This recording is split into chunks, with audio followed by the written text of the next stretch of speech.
আরব জাতি। মধ্যপ্রাচ্যের মূল অধিবাসী হলেন আরব জাতি, সে কারণ একে আরব উপদ্বীপ বলা হয়। আরবরা মূলত তিনটি সম্প্রদায়ে বিভক্ত। এক, আদি আরব, যারা আদ, ছামুদ, আমালেক্কা প্রভৃতি আদি বংশের লোক, যাদের বিস্তৃত ইতিহাস পাওয়া যায় না। দুই, কাহত্তানি আরব, যারা ইয়ামনের অধিবাসী, এরা ইয়ারাব বিন ইয়াসজাব বিন কাহত্তানের বংশধর। তিন, আদনানি আরব, এরা ইরাক থেকে আগত ইব্রাহিম পুত্র ইসমাইল এর বংশোদ্ভূত আদনানের বংশধর। এদের বংশেই রাসূলুল্লাহ এর জন্ম হয়। আরবের অবস্থানস্থল। তিন দিকে সাগর বেষ্টিত প্রায় ৩ লক্ষ বর্গমাইল ব্যাপী বিশ্বসেরা আরব উপদ্বীপ কেবল পৃথিবীর মধ্যস্থলেই অবস্থিত নয়, বরং এটি তখন ছিল চতুর্দিকের সহজ যোগাযোগস্থল ও ব্যবসা বাণিজ্যের কেন্দ্রভূমি। বর্তমান ফ্রান্সের প্রায় দ্বিগুণ এই বিশাল ভূখণ্ডটির অধিকাংশ এলাকা মরুময়। অথচ এই ধূসর মরুর নিচে রয়েছে আল্লাহর রহমতের ফলগুধারা বিশ্বের মধ্যে মূল্যবান তরল সোনার সর্বোচ্চ রিজার্ভ। এর পশ্চিমে লোহিত সাগর, পূর্বে আরব উপসাগর, যা গ্রিকদের নিকট পারস্য উপসাগর নামে খ্যাত, দক্ষিণে আরব সাগর, যা ভারত মহাসাগরের বিস্তৃত অংশ, এবং উত্তরে সিরিয়া ও ইরাকের ভূখণ্ড। পানিপথ ও স্থলপথে আরব উপদ্বীপ এশিয়া, আফ্রিকা ও ইউরোপ তিনটি মহাদেশের সাথে যুক্ত। নবুয়তের কেন্দ্রস্থল। আদিপিতা আদম, নূহ, ইদ্রিস, হুদ, সালেহ, ইব্রাহিম, লূত, ইসমাইল, ইসহাক, ইয়াকুব, শুআয়ব, মুসা, দাউদ, সুলাইমান, ইলিয়াস, জাকারিয়া, ইয়াহিয়া ও ঈসা আলাইহিমুস সালাম এবং সর্বশেষ নবী মুহাম্মদ সাল্লাল্লাহু আলাইহি ওয়াসাল্লাম সহ সকল নবী ও রাসূলের আবির্ভাব ও কর্মস্থল ছিল মধ্যপ্রাচ্যের এই পবিত্র ভূখণ্ড। এর নানাবিধ কারণ থাকতে পারে, তবে আমাদের ধারণায় প্রথম কারণ ছিল অনুর্বর এলাকা হওয়ায় এখানকার অধিবাসীগণ ব্যবসায় অভ্যস্ত ছিল। ফলে পৃথিবীর অন্যান্য এলাকার সঙ্গে আরবদের নিয়মিত বাণিজ্যিক যোগাযোগ ছিল। সে কারণ খুব সহজেই এখান থেকে নবুয়তের দাওয়াত সারা বিশ্বে দ্রুত ছড়িয়ে পড়ত। দ্বিতীয় কারণ হল এই ভূখণ্ডে ছিল দুটি পবিত্র স্থানের অবস্থিতি। প্রথমটি ছিল মক্কায় বায়তুল্লাহ বা কাবাগৃহ, যা হযরত আদম কর্তৃক প্রথম নির্মিত হয়। অতঃপর ইব্রাহিম ও তৎপুত্র ইসমাইলের হাতে পুনর্নির্মিত হয়। দ্বিতীয়টি ছিল বায়তুল মুকদ্দাস, যা কাবাগৃহের ৪০ বছর পর আদমপুত্রগণের কারো হাতে প্রথম নির্মিত হয়, যা নিশ্চিহ্ন হয়ে যায়। অতঃপর ইব্রাহিম এর পৌত্র ইয়াকুব বিন ইসহাক কর্তৃক নির্মিত হয়। অতঃপর দাউদ ও সুলাইমান কর্তৃক পুনর্নির্মিত হয়। ইব্রাহিম পুত্র ইসমাইলের বংশধরগণ মক্কা এলাকা আবাদ করেন। তারাই বংশ পরম্পরায় বায়তুল্লাহর রক্ষণাবেক্ষণ, হাজি সাহেবদের জানমালের হেফাজত এবং তাদের পানি সরবরাহ, আপ্যায়ন ও তত্ত্বাবধানের দায়িত্ব পালন করেন। অন্যদিকে ইব্রাহিম এর কনিষ্ঠ পুত্র ইসহাক এর বংশধরগণ বায়তুল মুকদ্দাস তথা আজকের ফিলিস্তিন এলাকায় বসবাস করেন। ইসহাক পুত্র ইয়াকুব এর অপর নাম ছিল ইসরাইল বা আল্লাহর দাস, সে কারণ তার বংশধরগণ বনু ইসরাইল নামে পরিচিত। এভাবে আরব উপদ্বীপের দুই প্রধান এলাকা সহ পৃথিবীর প্রায় সর্বত্র ইব্রাহিম এর বংশধর বনু ইসমাইল ও বনু ইসরাইল কর্তৃক তাওহীদের দাওয়াত প্রসার লাভ করে। সাথে সাথে তাদের সম্মান ও প্রতিপত্তি সর্বত্র বিস্তৃত হয়। আল্লাহ নিশ্চয়ই আল্লাহ মনোনীত করেছেন আদম ও নূহকে এবং ইব্রাহিম পরিবার ও ইমরান পরিবারকে জগদ্দাসীর মধ্য হতে। তারা একে অপরের সন্তান। ইমরান ছিলেন মুসা এর পিতা অথবা মারিয়ামের পিতা। সকলের মূল পিতা হলেন আবুল আম্বিয়া ইব্রাহিম। পৃথকভাবে আলে ইমরান বলার মাধ্যমে মুসা ও ঈসা এর বিশাল সংখ্যক উম্মতকে বোঝানো হয়েছে। আর ইব্রাহিম এর জ্যেষ্ঠ পুত্র ইসমাইল এর বংশে শেষনবী ও শ্রেষ্ঠ নবী মুহাম্মদ এর আগমন ঘটেছে, যার উম্মত সংখ্যা দুনিয়া ও আখেরাতে সর্বাধিক। রাজনৈতিক অবস্থা। আরব ভূমি মরুবেষ্টিত হওয়ায় তা সর্বদা বহিঃশক্তির আক্রমণ থেকে নিরাপদ ছিল। ফলে এরা জন্মগতভাবে স্বাধীন ছিল।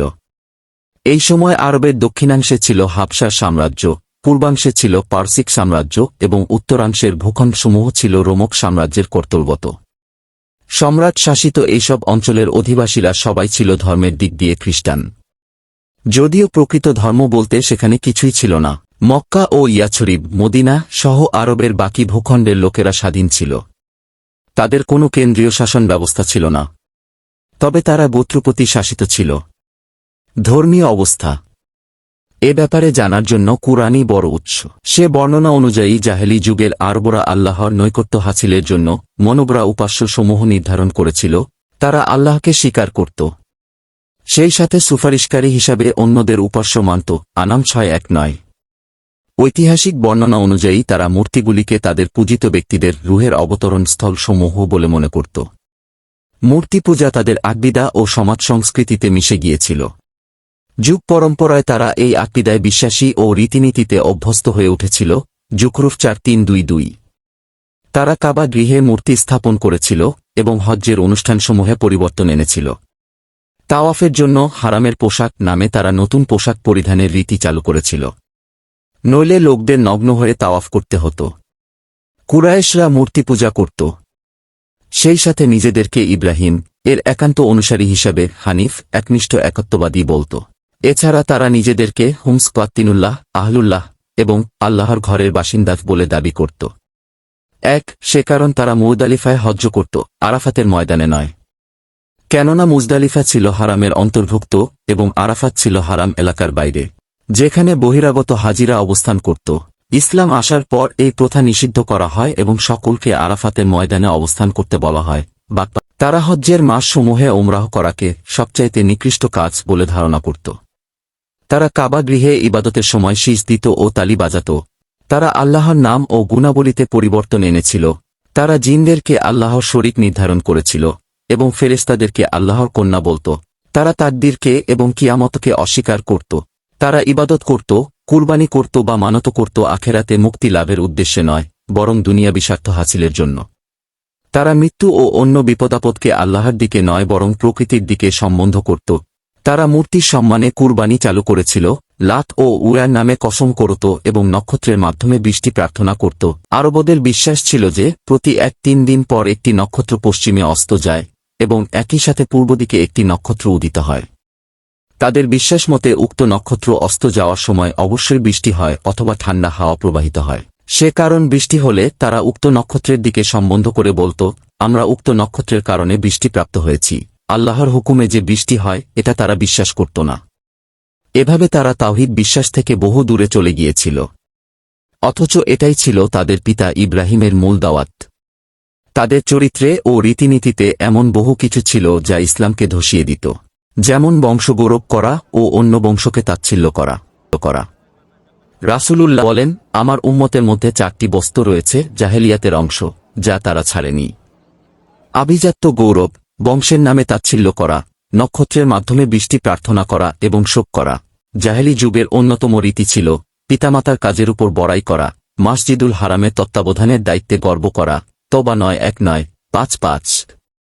ধনশালী ব্যক্তিদের সম্মানিত মনে করা এবং দরিদ্র ও দুর্বল শ্রেণীকে হীন মনে করা, যে কোনো কাজে শুভাশুভ নির্ধারণ করা ও ভাগ্য গণনা করা।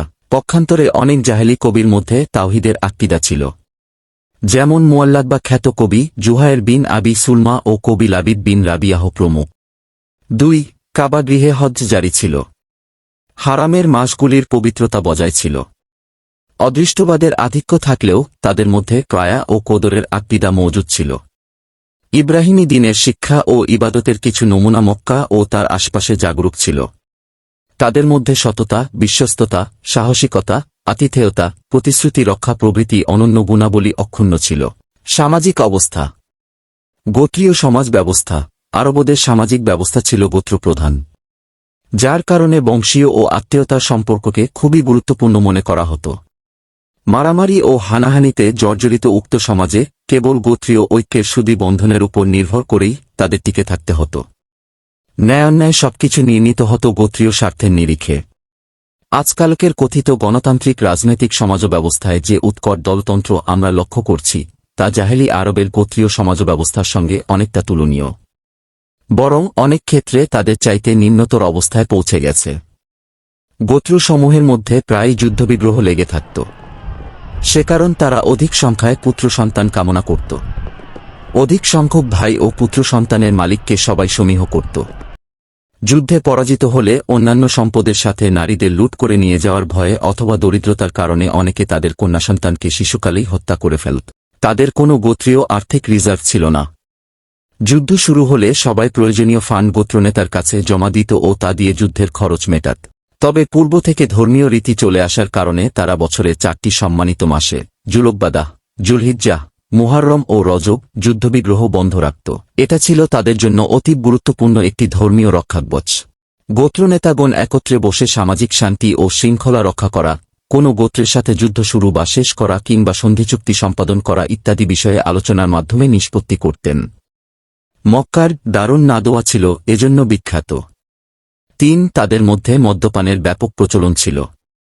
যুদ্ধ ও পেশিশক্তিই ছিল বিজয় লাভের মানদণ্ড। আরবের সামাজিক অবস্থাকে এক কথায় বলতে গেলে মাইড এস রাইট তথা জোর যার মুল্লুক তার নীতিতে পরিচালিত হতো। আজকের বিশ্ব ব্যবস্থা তার চাইতে মোটেও উন্নত নয়। ৫টি ঘেটেও ক্ষমতাধারী রাষ্ট্রই বলতে গেলে বিশ্ব শাসন করছে। অর্থনৈতিক অবস্থা ব্যবসা ছিল তাদের প্রধান অবলম্বন। তায়েফ, সিরিয়া, ইয়ামন প্রভৃতি উর্বর ও উন্নত এলাকা ছাড়াও সর্বত্র পশুপালন জনগণের অন্যতম প্রধান অবলম্বন ছিল। উট ছিল বিশেষ করে দূরপাল্লার সফরের জন্য একমাত্র স্থল পরিবহন। গাধা, খচ্চর মূলত স্থানীয় পরিবহনের কাজে ব্যবহৃত হতো। ঘোড়া ছিল যুদ্ধের বাহন। মক্কার ব্যবসায়ীরা শীতকালে ইয়ামনে ও গ্রীষ্মকালে সিরিয়ায় দূরপাল্লার ব্যবসায়িক সফর করত। আর্থিক লেনদেনে সুদের প্রচলন ছিল। তারা চক্রবৃদ্ধি হারে পরস্পরকে সুদভিত্তিক ঋণ দিত। রাস্তাঘাটে প্রায়ই ব্যবসায়ী কাফেলা লুট হতো। সেজন্য সশস্ত্র যোদ্ধাদল নিয়ে তারা রওয়ানা হতো।